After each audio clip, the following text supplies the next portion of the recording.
I was curious if you have had any contact, any kind of meetings with the Sacramento Kings, and how you see yourself potentially fitting with that roster, specifically playing with De'Aaron Fox. Yes, I have been, I've been in contact with the Kings before, and potentially I like to play fast, and De'Aaron Fox is obviously one of the fastest guys in the NBA, and me being able, like being given the fact that I like to play fast, I think it's going to be a good fit. All right. The second question, we will go to Aaron Rose. Go ahead, Aaron. Hey, Precious. I'm wondering what teams you've worked out for. What teams I worked out for? I worked out for a couple of teams.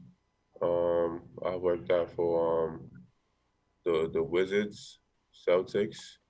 Those are the teams I worked out for last week in Miami.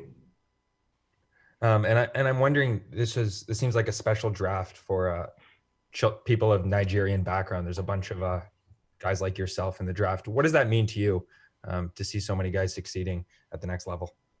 I think it's big, especially like you said, guys from from the same background, Nigeria specifically.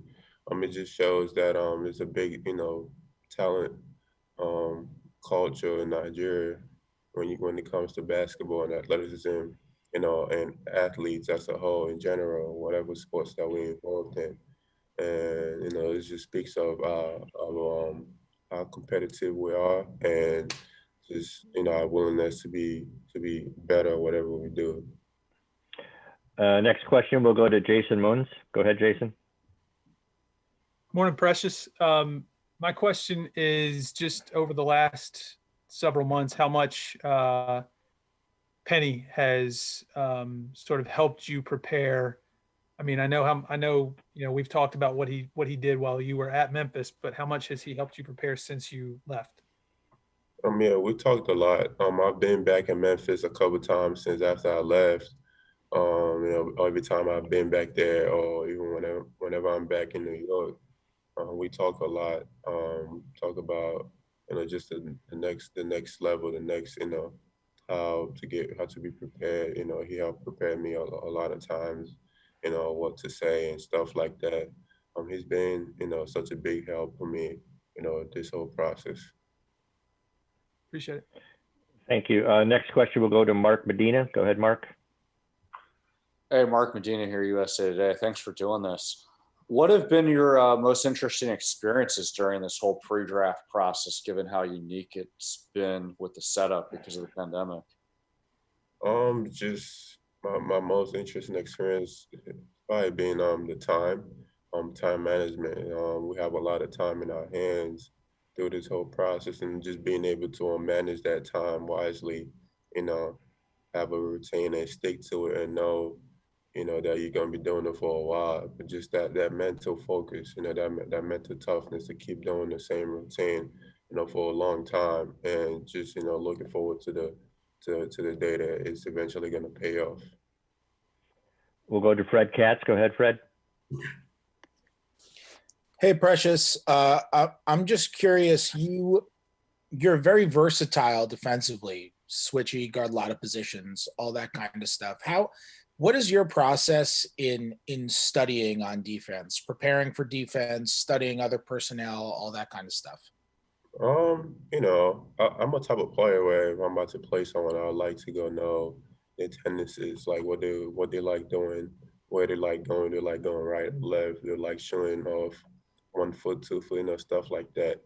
I watched a lot of film on plays that I would guard the next game. So when a situation like that occurs, it makes my job easier. And also throughout the course of the game while we're playing, I pay attention a lot to everybody that's on the floor.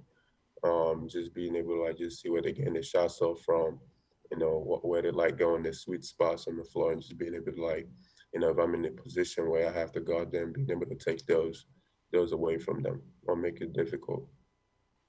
So you mentioned in college you like to look at film. Obviously, the process of studying film in college is very different than when you're 15 years old. Yeah. how did the being able to afford all those resources now, how did that affect your preparation for games? I didn't have to afford those resources in terms of like how to get film. We had really good um, resource at Memphis. Also, we had a really good video guy, that made sure we had whatever clip we requested, of whatever person, whatever we wanted. Make sure we had it, and also just having coaches that played at the highest level. Coach Penny, Coach Mike, Coach Cody. Our entire coaching staff was just pretty much an NBA coaching staff. In terms of their knowledge and understanding of the game, and just being able to like be around those guys and just watch them break down films and the way they talk about basketball. It was a lot easier for me to pick up a lot of things from them. Thanks, Precious. Thank you. We'll go to Colin Udo. Colin, go ahead, please. Colin, can you hear me? Gonna have to unmute. Yeah, sorry, I just had to unmute. Sorry about that, I just had to unmute. No problem. Precious, thank you for doing this.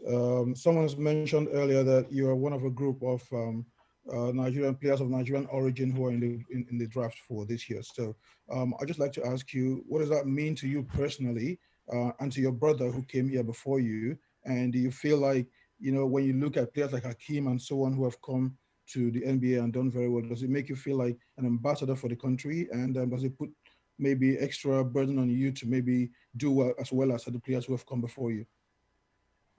Yeah, of course. Just being able to be in a position like this where there's players that's been before me, and they've done it at a really high level, and just me being able to be in this type of situation where I'm able to keep that same tradition going, but not just me, a bunch of us in this draft class, like you said, and I think we have an opportunity to keep that legacy going, especially that Nigerian representation in the NBA, and also having my brother that came before me, just being a guide for to me for every step of the way so far. Yeah, I spoke with Coach Fubara, who helped train your brother in Port Harcourt, and he's very proud of what you've accomplished. And what would you tell him in terms of what he's done to bring up so many basketball players from Nigeria to come to the NBA or to come to the US? Iwonyibo. Mba.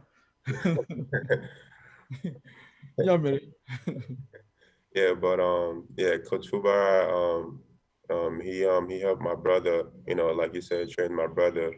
And when, my brother was able to learn under him, and, back home, he's doing a great job. Just the kids back home, he's making sure that they have a way to learn the game. He's advancing the game back home with the kids back there, making sure they have a way to learn the game. He's providing resources for the kids. And I think that's really big, just having someone that's passionate about basketball back home is really, really important. Thank you. We'll go to Sean Bernard with the question. Go ahead, Sean. Yes, hi, Sean Bernard from Philly Sports Network. Precious, your handle is much more developed than most guys your size and age. How do you think that helps with your transitioning to the NBA and how it influences your game? I think it's just a plus to my versatility. Like someone mentioned earlier, I'm a versatile player, and for a guy my size, being able to do things like that, it just shows my hard work, how much time I put into my game, and how much attention that I pay to details, and just how much I want to be better and just overall improve my whole package. Thank you. Thank you. We'll go to John Chick for a question. Go ahead, John.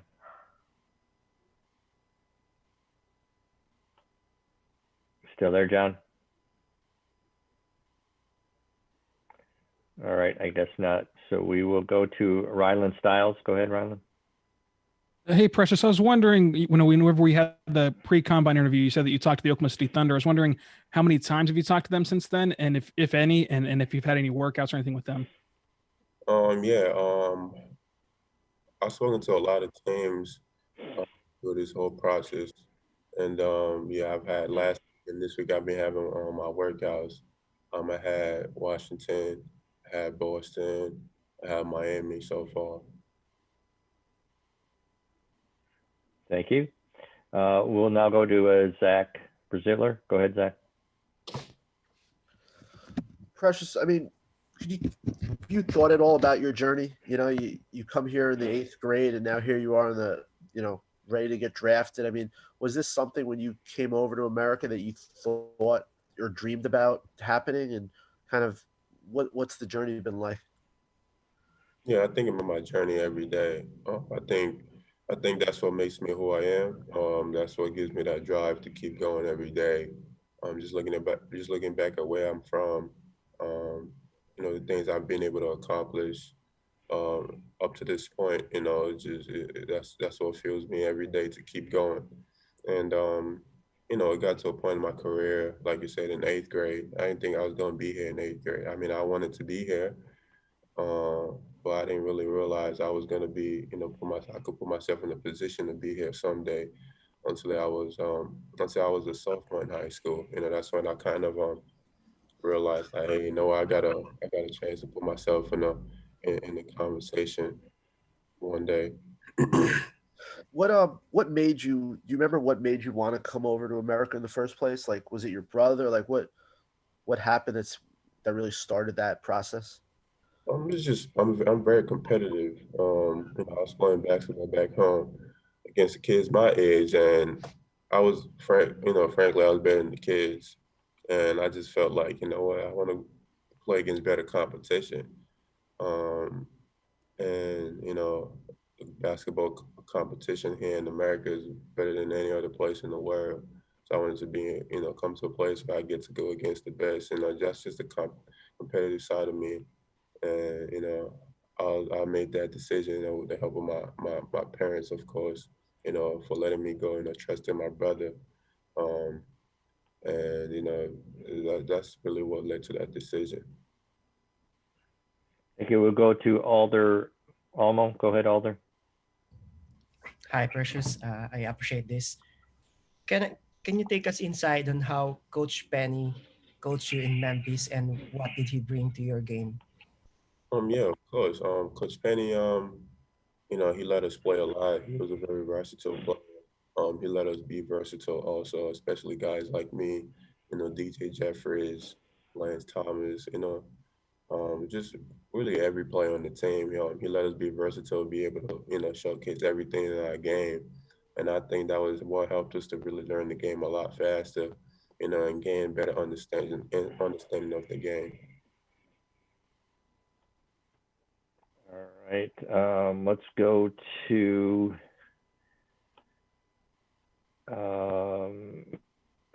sorry, David Esser. Go ahead, David.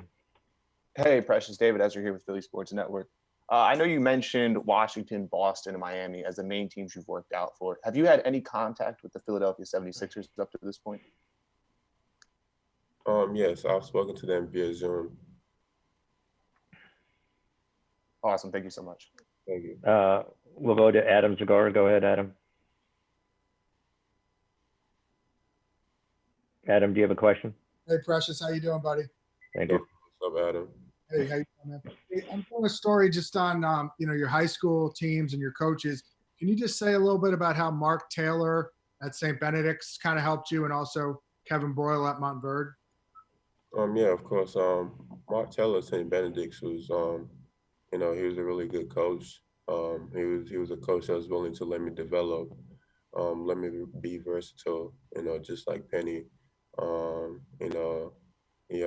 He was big on player development also, you know, helping the players learn the game, understand the game. He had a great knowledge of the game, and he was big on, you know, letting players like me, you know, be versatile and be able to like showcase and improve our overall package. Also, that was a case at Montverde, and you know, Montverde was a school. I was only there for a year. You know, and Kevin Boyle, he had a great understanding of the game, and he just always emphasized versatility, strength, do what you do good and work on your weaknesses. That was one of that was one of the things he always talked about. And then obviously at Memphis, Penny Hardaway, the way he was able to like just influence the game, it was something that I've never seen before. Just the way he broke down film, his understanding of the game was really really good, and just being able to like just learn from him every day, I think has helped me become a better player. Kevin has like 6 top 3 NBA picks, and Mark coach Jay Will and Andrew Bynum. You kind of feel like you're continuing that trend of guys from New Jersey schools and from Kevin into the NBA? Yeah, I think just having played for those guys, I think I've put myself in a position, to continue a trend like that. Thanks for watching ESPN on YouTube. For live streaming sports and premium content, subscribe to ESPN Plus.